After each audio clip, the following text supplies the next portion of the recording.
Millennials and Gen Z both are tired of rap music. Rap fatigue. The lyrics are too vulgar, destructive, and degrading. Predictive. You already know what they're about to say before they say it. It's egocentric, braggadocious, and overall foul. What happened to music like Public Enemy, KRS-One? Music that actually had a message in it that would uplift the masses, not tear them down. Look, that's what this video is about. Family, you already know what to do. And if you're brand new too, thumbs up this video so YouTube can push this content out. Smash subscribe to join the tribe and ring the post notification bell as well.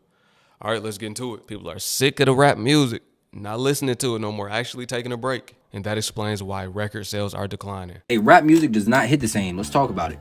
So here I am in my 20s, and I've noticed that I really don't reach out to the rap genre anymore. I really don't like to listen to it as much because it spreads so much negativity. Most of the music now, it just be talking about drugs, girls and doing crazy stuff that I don't agree with. You know what I mean? I don't agree with shooting people and robbing people and all this crazy stuff. You know what I mean? So if I don't align with this music, why am I rapping about it? Why am I, rapping along with these people and I don't agree with any of the things that they're saying? Now, you can't tell me that after a while listening to this type of music that it wouldn't affect you. I'm not saying you immediately gonna go and slide on somebody or you gonna do some crazy shit, but it's definitely gonna, affect your mental. Nowadays, I find myself listening to music that's gonna make me happy, listening to music that's gonna uplift me, or listening to music that just puts me in a generally good mood. You know what I mean? I don't want to listen to nothing that's gonna, weigh down my spirit, nothing that's gonna make me sad, nothing that's gonna make me feel weird, you know what I mean? Or nothing that I don't align with. And I feel like as a kid, I didn't really think about it. I was just rapping shit because it was popular, it was fun. But nowadays, I just don't see the appeal of it anymore. Even me as a kid, I was into boom bap and real hip hop rap. Big L, I mentioned KRS-One, and a lot of underground artists that weren't mainstream. John Connor, Dizzy Wright, when he was signed to Funk Value. Tupac, of course. And I would notice a common trend. When an underground artist would gain popularity, get signed to a deal, the music would change. And I would stop listening to him. That's when everybody else would start to listen to him. For instance, Kendrick. Before he blew up, I knew who K-Dot was. And I'm like, okay, I could rock with this. As soon as he got signed, I really stopped listening to him. The whole message behind the music changed. He turned demonic. I mean, that's how the industry really does. It'll take an artist and completely change who they are and their message. It's very low vibrational, and the frequencies are actually used as a war weapon. It's mental warfare through the radio waves. People listen to the music, then they want to go out and kill somebody just because they heard a song rapping about killing. The music talking sexual now. The women want to be promiscuous, The labels have put billions of dollars behind altering the message that's relayed. They won't even sign an artist unless they fit their agenda. Yo, Chad, one thing that I hate is being around niggas who can't listen to anything but drill and rap music. Like my brother in Christ, it's 8:40 in the morning. Why are we listening to J-Dot and G4? Do you niggas just want to trap all day? Can we not chill and enjoy the morning? Vibe out to some Daniel Caesar, some Steve Lacy, some Malcolm Todd? What happened to relaxing, bro? And it's not even that I don't like rap music. It's just a time and a place. I'm not gonna be driving to church blasting Chief Keef, brother. Come on. And I despise people who don't want to broaden their taste. What's wrong with some R&B, 2010s pop, even some country? I don't care what y'all say. Zach Bryan and Morgan Wallen both hit when the vibe is right. You be chilling with a country white girl playing Babyface Ray and then wonder why she ghosts you after. Brother, that is not the shot. I always had a wide range of music that I would listen to. I listen to house music, R&B, of course, chill wave. Y'all probably like, what's chill wave, YT? Exactly. I don't like country specifically, but there are a couple, like Johnny Cash, he cool. I don't really like rock, but there are some rock songs that I like Pink Floyd, they cool. The group Queen, they were cool. Before this channel, I did a reaction channel. That's how I got hip to those artists. And I'm like, you know what? I actually kind of like this. This is good. It's not as bad as I would have thought. But overall, I've noticed those genres don't have as destructive messages in the music. It's specifically the music black people listen to. Country is kind of depressing, it's kind of sad, but they're not talking about unaliving people. They're not talking about selling drugs. They're not talking about pimping. They're not talking about nothing like that. Someone who grew up listening to hip-hop and rap, recently I completely stopped listening and indulging in that field of music, especially rap, because it's pretty obvious they talk about sex, money, drugs, and shit. And there are people that don't talk about that stuff, and I guess it really depends. But I never really resonated with any rap artists, honestly. It wasn't until I started listening to indie music, alternative rock, and all that where I started resonating more with, I guess, the lyrics. That and a lot of times I feel like rap is bad energy. There are just songs that I hear and I swear most songs talk about body count and effing and it's just bruh. Money too, but I'm more of an emotional driven person as much as I love money. So hearing a song about someone's feelings hits more than like, oh yeah, I got my money up. I only listen to like Kendrick Lamar, honestly, because he's just a relatively woke person. Like I'm not even gonna lie, when I heard Sticky and Tyler the Creator's like album, I was like, dude, let me skip this song, because honestly, like, bro, and I would say, like, once I stopped listening to rap and actually indulging in songs that I love, like, the lyrics to, it has definitely helped express myself more and how I feel. It helps me cope. So, like, if I'm fucking sad, I listen to a song where it's like, oh my god, like, this, I relate to this, and then I start getting, like, oh my gosh, like, warm inside. Like, I just wanted to say that, because, like, I grew up listening to hip-hop and rap and all that, and I didn't stick around with it just because, like, it's just not my cup of tea. And yeah, The rap artists be weak too. It's mid music, not a lot of talent. The producers, yeah, they do their thing, right? The beats sound good. That's how they get people too. The beats sound good. People don't even listen to the lyrics. I'm like, do you hear what they just said on the song though? And people come to realize, I'm like, wait, that's what they said? Yeah, that's what they saying on this song. Oh, I'll just be listening to the beat. The lyrics are getting in your ear gates and reprogramming the way that you think, whether you know it or not. Wonder why your head all over the place. You listening to that crazy music 24/7. Now, she says she likes songs with emotion in it, right? It's called reality rap. I do like reality rap where people are expressing what they've been through and their struggles. That's what hip hop was built off of. The reality of the circumstances of where that artist came from. Most times that's from a poverty-stricken environment. That's them coming out the hood. So they will rap about what goes on in the hood, right? That could be the good, the bad, and the ugly, right? So that message could be taken as negative because what they're seeing is negative. But I do respect when they keeping it all the way authentic, but they also tell you the ups and the downs of it, not just glorify it and make it seem like the hood is the place to be and poverty is the way to go. No, they can tell you, look, it came with these setbacks, like going to jail. You can say they was selling drugs. That led them down the route of going to prison, and how they never want to go back because in there they seen this and they seen that. Okay, that's cool. It's still uplifting, telling the kids, look, this ain't the route to go, other than promoting it like it's the way to go, right? Because most of the times the artist's not even living like that. Like Eazy-E said, they're studio gangsters. You're a studio gangster. That's what they are. You're living in the suburbs somewhere, but the people listening are kids in the hood that's really about to go pick that gun up and do what you're saying you doing, and you've never done that before. I don't respect that. Keep it all the way real. You came from the burbs. You never lived like that. Rap about that. But in hip-hop, that's not really respected. They won't even give him a platform, the artists like that. So they got to fabricate their story, make it seem like they live one way when they didn't. That's why when they do interviews, they all tell the same story. They're watching one another and like, okay, I'm going to say this. This is going to be my story. When you ain't really living like that for real. The people that know you're not living like that for real. Artists like Lil Tecca, he said, yeah, I'm not really living like that. They was asking him about his lyrics, and he was like, no, I just put that in the song. Did you really do this? No.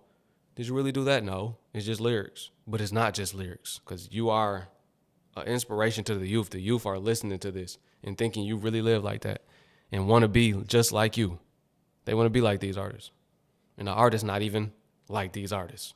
They're just artists telling stories. It's storytelling. I have rap beef fatigue. After the Compton versus Canada showdown, I just don't have it in me anymore. I can't keep up with the tweets. I can't keep up with the allegations, allegedly. The timeline falling apart and the world falling apart simultaneously just feels like too much to bear. Either kiss and make up or duke it out. Either way, I don't care. Rap beef should be the last thing people are focused on right now with the whole economy in shambles and turmoil. And 99% of the time, the beef is fake. It's to help promote an album. They sitting back cool on the low, hanging out right after they record the rap beef song. I'm about to diss him. He probably in the studio with him while he recording the diss. This is coming from somebody who used to be a big fan of drill rap and mumble rap, but bro, I'm tired. I'm so glad this shit is coming to an end. The main reason I got tired of it, bro, because all Louisiana rappers sound the same, and if you know I'm from Louisiana, gang. They don't do nothing but talking about smoking they ops that they don't have and some other shit that they don't live.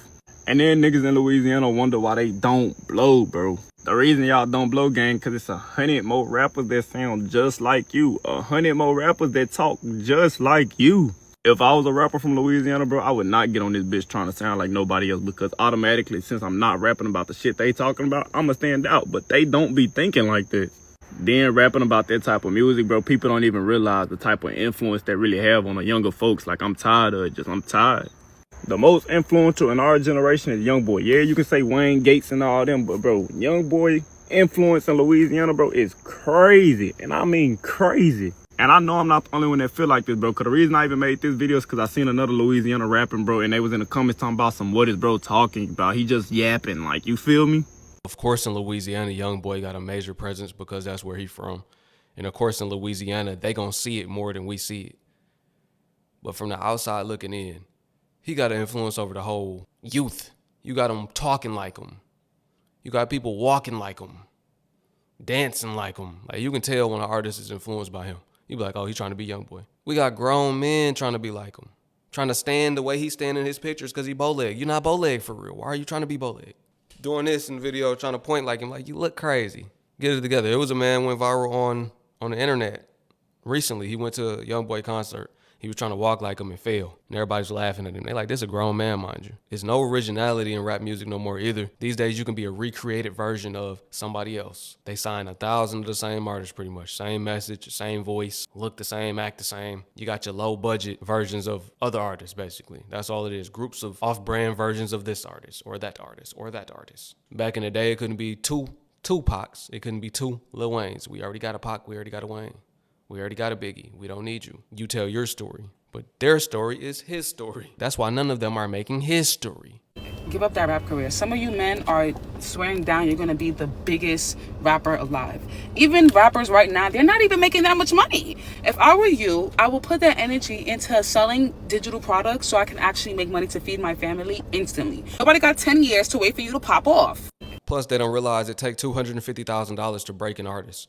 That's for one single, $250,000. That's $250,000 that it costs. You don't have $250,000 to invest to compete against the best. Go ahead and give it up. And it's not meant for everybody either. Some people just sound illiterate on the mic. It's like, it's not meant for you, bro. I know talent really almost ceased to exist these days. There's very little talent that these artists have, but the people that want to rap don't even have that little grain of talent. They don't have any, nor do they have any money or investor. You're just not gonna make it. And like you said, most of the rappers not even making it. Financially, they barely getting by no more. We need to have other influences and other goals in life. It's way easier to make money in business. The music industry is a business as well. Their product is music. And music is a failing product. They don't make no money off the music. You would be better starting a clothing brand, selling digital products, starting your YouTube channel, doing something that's easier, that costs less, that you can actually see success in quicker.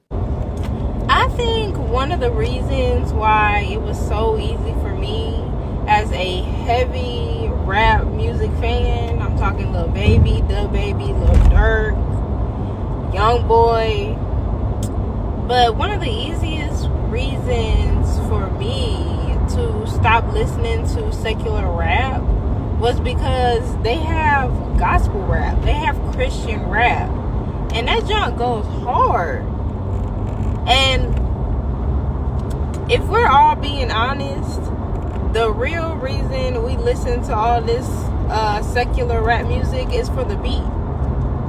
And if you think I'm lying, go to YouTube, go to TikTok, go somewhere and type Veggie Dance by Gracie's Corner. Watch the whole video and come back. And you can't tell me you didn't bop your head, you didn't move your shoulders, you didn't do anything to the sound of that beat. So, yeah, I'm strictly Christian rap. And I'm not mad about it. I like Hebrew rap. You know I'm Hebrew. Listen to Hebrew rap. Sound good. It sound way better. It is the beat. It be the beat. The beat make you move your feet. The real talent is the producer. The producer should get way more credit. The artist just mumble some lyrics over a fire beat. Most times they mess the fire beat up. I'll be like, he done destroyed this beat. I'm like, now why would he say that on here? You rapping those type of lyrics on a soulful beat? That goes for, if y'all remember that artist, Young Chris. He rapped over Blood on the Leaves. That was an old slavery song about when they would hang the slaves and they would see blood on the leaves from that lynching. And he was rapping all type of crazy lyrics over it, all sexual lyrics and talking about madness over it. And people feel disrespected. Like, why would you say that on there? He was young. He probably didn't even know that's what that Blood on the Leaves little sample came from, but that's what it was. I'm saying that to say that's what they do. They put trash lyrics over good beats. Okay, so if you scroll down on my page, you will see back in February where I was only on day 15 of no music. Guess what day I'm on now, y'all? Today makes 113 days that I have not listened to no rap, trap, or R&B. And honestly, it has been such an amazing experience. I encourage everybody to do this. Now, I'm aware everyone is not going to be able to do or go as long as I've been going. And I'm still going because I have something to complete before I stop. But everybody should at least take a break from listening to rap, trap, R&B music. I started because I needed more clarity as to what direction I needed to go in my life right now. So I had to give all that other shit up and only focus on listening to podcasts, personal development, sermons, gospel music. That's it. That's all I've been listening to for the past 113 days. Yo, family, drop a comment below. Let me know, how do y'all feel about modern day rap music? This new age rap music, if you're listening to it. You can compare it to the old school rap. What do you think? Are you still listening to rap, or have you given it up? Or have you been listening to it, but you thought about, you know what, I might as well give it up. It's about time to let this go. Drop it in the comment section below. Share your thoughts, comments, opinions. I appreciate you for watching. Peace. To my Hebrew fam, shalom. I'll catch y'all on the next one.